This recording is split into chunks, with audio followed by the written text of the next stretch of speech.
Dobro večer, dobri ljudi i oni malo manje dobri. Evo nas u videu odmah iza utakmice. Nije baš da je odmah iza utakmice, a da je odmah iza utakmice bi vjerovatno 100 puta gori od ovoga kakvi će biti danas i kakvi će biti sad. Jer jednostavno moram priznat da sam izašao iza utakmice totalno prazan, totalno ne sićam se uopće po pozicijama ko je šta igra, kako je igra. To je toliko bilo crpljenje energije da ne znam šta bi rekao, ali moram se zahvaliti ljudima. Znači krenimo od prije utakmice, ekipi iz Kupea, hvala na ovome šalu. Znači jednostavno moram.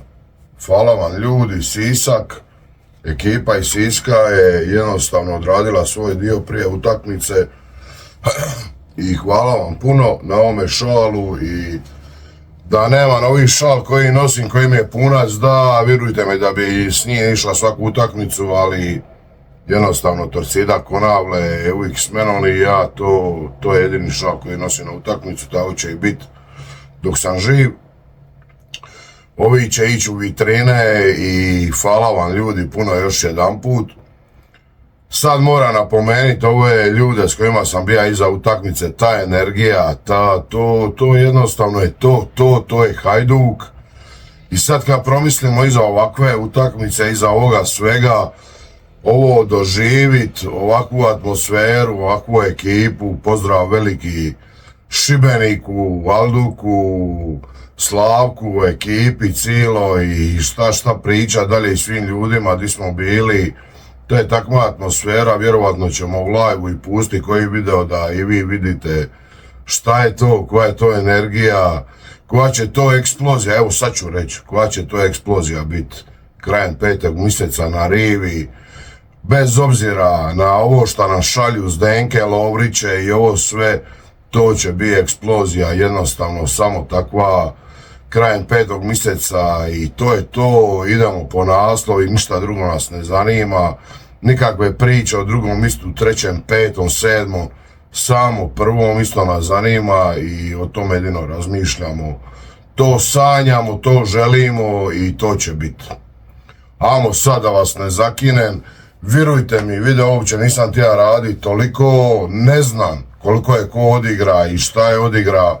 Toliko mi je u fokusu utakmice bio sudac, glavni arbitar, toliko mi je razvalio utakmicu da ne znam uopće šta ću govorit, ali pokušat ću jednostavno izvući pozicije, izvući ono kao što uvijek izvučem, a vidit ćemo se iza u live, u 9 sati ide live, tako da tu ćemo prvo secirati sve, a sad idemo brzinski, jer stvarno mislim brzinski ovo napraviti. Nemamo vremena ni prostora za nešto dužit. Silić, je li primio gol, da je Ivušić primio ovi gol, bilo bi priče, Ivušić ovo ono, da je Ivušić posla 5 baluna, kakvih je Silić danas posla, bilo bi priče, Silić nema pojma kako ispucava balun. Nemojte biti takvi, nemojte se tako ponašat. Mi imamo golmana Silića, imamo golmana Ivušića, imamo golmane koje imamo i podrška jednome i drugome, i budite tu, budite jaki, koji će ući reprezentaciju, uopće mi nije bitno, bitno mi je da imamo dva vrhunska golmana i da se nadmeću i da jednostavno postoji konkurencija u klubu za tu golmansku poziciju kakva treba biti, jer da nema takve konkurencije, ni jedan ni drugi ne bi bili toliko dobri i nije bitno šta je gol uša, kako je uša, neka parabola glavom u druge rašlje, nevjerovatno, ali jednostavno da je bilo obrnuto, da je bio Ivušić, sad bi bile priče o Ivušiću, o Siliću neće biti priče, ja ih neću radit i Siliću svaka čast i sve 5, idemo dalje na poziciji. Rači Mlačić, ja sam za Mlačića rekao tokom utakmice bar 2-3 puta, a ovo je još milion gori. Znači, nadam se da u klubu postoji neko razuman, nadam se da u klubu postoji ikakva struktura i da ta struktura neće dozvoliti da Mlačić otiđe ispod 10 miliona. Ako neće neko dati 10 miliona za Mlačića sad na polusezoni, da će na kraj sezone. Dakle, nemojte ga prodavati, niti ima potrebe. Ako ste rekli da postoje novci u klubu, Mlačić se ne treba prodavati jer na kraj sezone Mlačić ide za 10 miliona bez ikakvog problema. To je momak koji je vrhunski igrač, vrhunski stoper i ako je 5 miliona sad i neko neće više dat, Bog doviđenja, na kraj sezone ćeš dat 10, ako ne i puno više i jednostavno nadam se da u klubu postoji neko ko to razumije i shvaća. Rači, znači sad pričamo o stoperskom paru, kako ja uvijek kažem ko je bio bolji u stoperskom paru, meni je Mlačić bio bolji u stoperskom paru. Zašto kažem bio bolji? Rači je bio ok, bio je super, nemam puno prigovora i puno skokova je dobija, puno stvari, ali mi smo primili gol i situacije u kojoj Rači radi faul na rubu tamo ničega, na rubu, jednostavno nema potrebe za tim faulom, 2-1 smo, jednostavno se to ne radi, iz te glupe situacije smo primili gol i ako mora nekome nešto prigovoriti, eto, nek to bude Račiju za tu glupu situaciju, premda Rači odigra dobru utakmicu i nemam šta reći, kad uzmeš sve situacije, sve stvari koje su se događale tokom sedmice, to je ok, Rači je uletio unutra, možda nije zna da će biti unutra, ali jednostavno ne radiš takve faule bezvezne na korner zastavici di ste 2-1, to se ne radi i ne treba radit. Iz toga smo primili gol, šta je nonsens da smo iz toga primili gol, ok, primili smo gol, nije Rači kriv za to, ali to se ne radi, prijatelju, i to nemoj raditi. Hajmo dalje, Sigur Hrgović, kako kažem uvijek, ko je bolji, mislim da svima je jasno ko je bolji u tom kontreštavanju, znači to sigurno nije Hrgović, to je Sigur. O Hrgoviću uopće neću govoriti.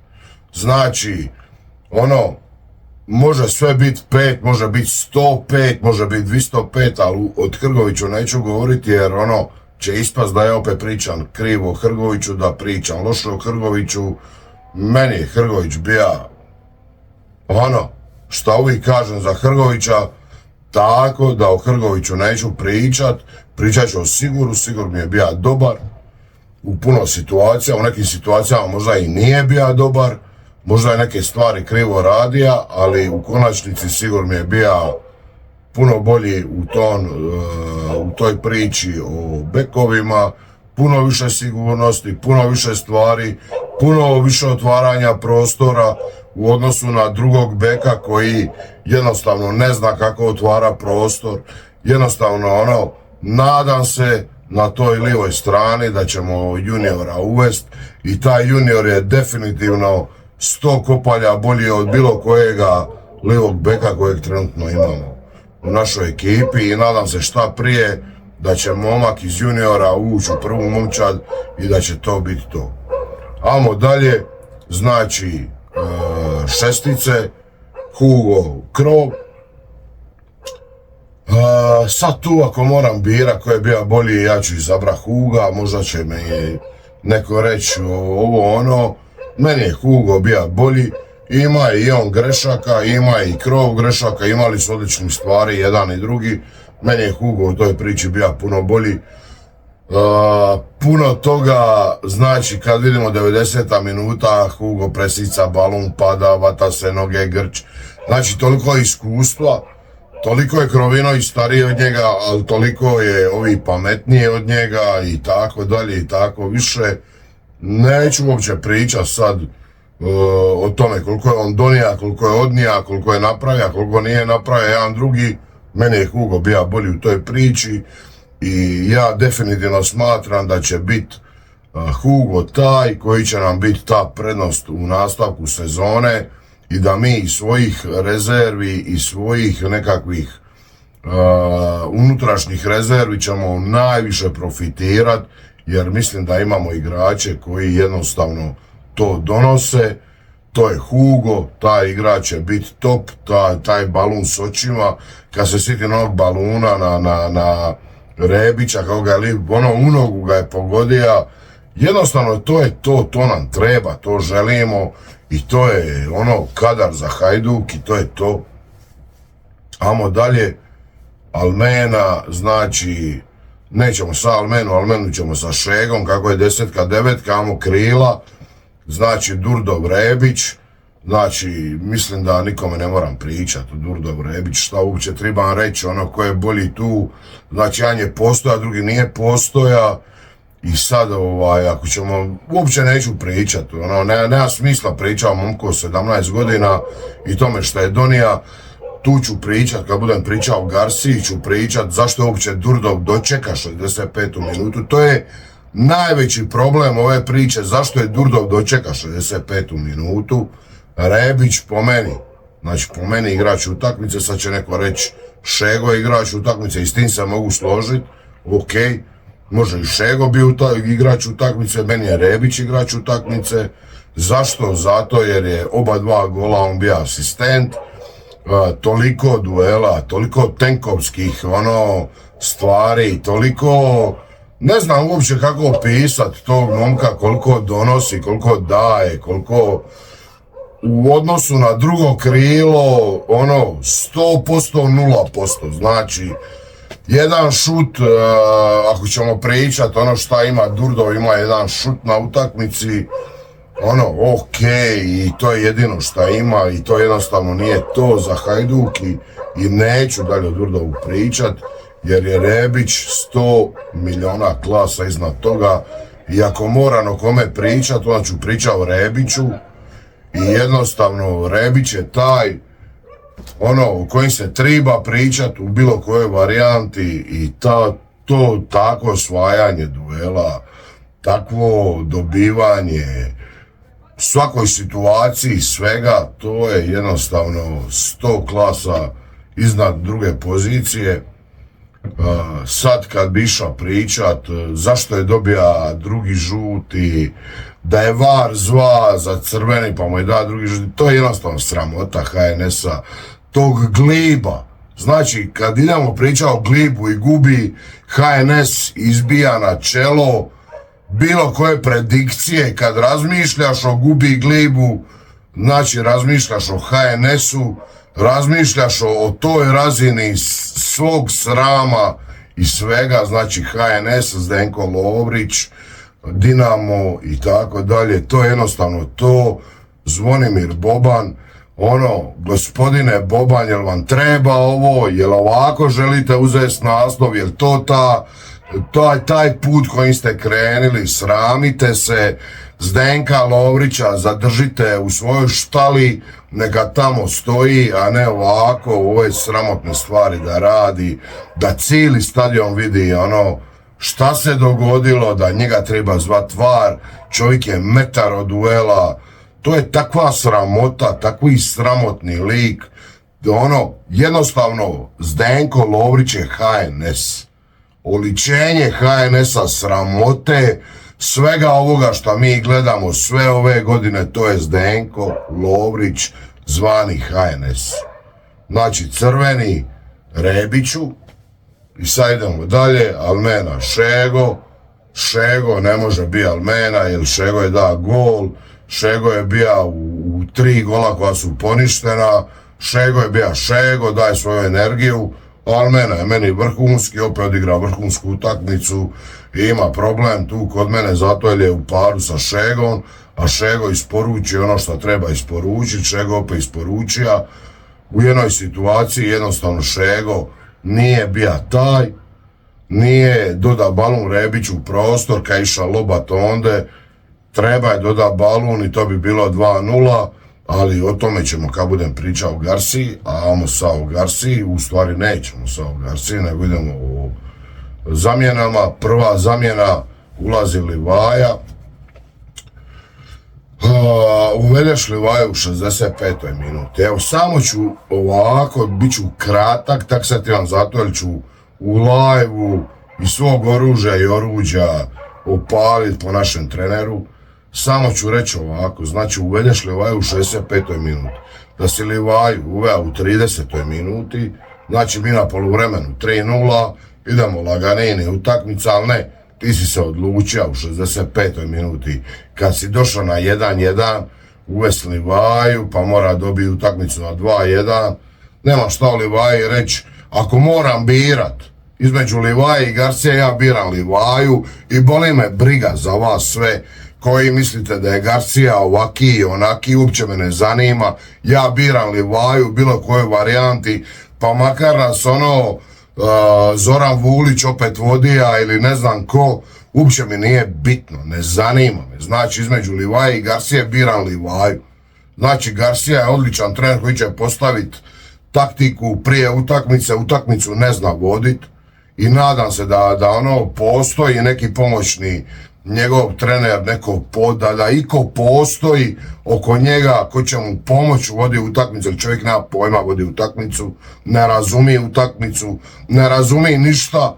Znači kao uvedeš Livaju u 65. minuti, imaš igrača više, vodiš 1-0, sve ti je otvoreno, uvedeš Livaju u 30. minutu, izvadiš Durdova koji ti je igrač manje, uvedeš Livaju, prebaciš Almenu na desnog beka, staviš Livaju na 10 ili na 9, nije bitno, imaš igrača više, dobiješ 3-0 prvo poluvrijeme, ideš lagano u utakmicu, ti si uspija napraviti cirkus od utakmice, znači jednostavno čovjek ne zna vodi utakmicu i sve u redu, možeš biti najbolji trener na svijetu, razviti najviše igrača i svega, ako trebam bira između tebe i Livaje, biram Livaju i kome god ne odgovara ovo što kažem, Bog doviđenja, otpratite me, nestanite, ja ću uvijek odabra Livaju u odnosu na Garciju i Garcija je vrhunski trener koji ne zna voditi utakmicu i to je njegov osobni problem, to nije moj problem, to je njegov problem. Danas smo po 100. put vidjeli da imamo igrača više, da ne možemo to realizirati, čovjek ne vodi utakmicu, ne zna vodi utakmicu, nema pojma šta bi napravio da tu utakmicu dovede do kraja i to su činjenice, a sve ostalo je smiješno, jednostavno smiješno i o tome ne treba pričati. Uvođenje Meljnjaka, šta smo dobili s tim, ne znam, jednostavno ne znam, uvođenje Pajazitija, šta smo dobili s tim, ne znam, izvest 3 izmjene si napravio po jednu u intervalima, znači da ne možeš napraviti 5 izmjena, nego si iskoristio po jednog igrača na te 3 izmjene, ništa nisi napravio, ništa nisi dobio, jednostavno ne znaš vodi utakmicu, možeš biti najbolji trener na svijetu, razviti najviše igrača, najbolju taktiku složiti, ali što se dogodilo na terenu govori da ti nisi taj, da ne razumiš to. Imamo izbor za najboljeg igrača HNL-a, Livaja iza Fruka, Fruk je osvojio prvenstvo, naslov i to mu se ne može oduzeti, jednostavno ne može, ali svi vidimo da je Livaja drugi u tom izboru, znači ljudi koji igraju s njim protiv. Znači, ti ne razumiješ ako Livaja nije u ekipi. Ja ne znam šta treba više tu reći i možete vi hvali Garciju koliko god hoćete, to nije to i to je 100 razina ispod onoga što treba biti i svaka čast na svemu prije utakmice, poslije utakmice, na konferencijama, to nije to, prijatelju. Livaja u 30. minuti treba biti unutra. Najdalje 45. Imaš Durdova koji te napravlja glupi, žuti, koji visi, koji će napraviti drugi, ali ništa ne razumi. To je jednostavno, ne razumijem da ne razumiš toliko i ja se nikad s tim neću pomiriti i to nije to. Eto, to bi bilo to. Vidite da će live biti samo takav, bit će u live puno toga, bit će puno snimki koji su nastale iza utakmice. Ja se nikad neću pomiriti, ja ću uvijek govoriti ono što ja mislim, koliko god to meni odnilo svega i koliko god ljudi me zamrzilo zbog onoga što govorim, nikad vam neću govoriti ono što želite slušati, govorit ću ono što ja mislim, što sam ja vidio.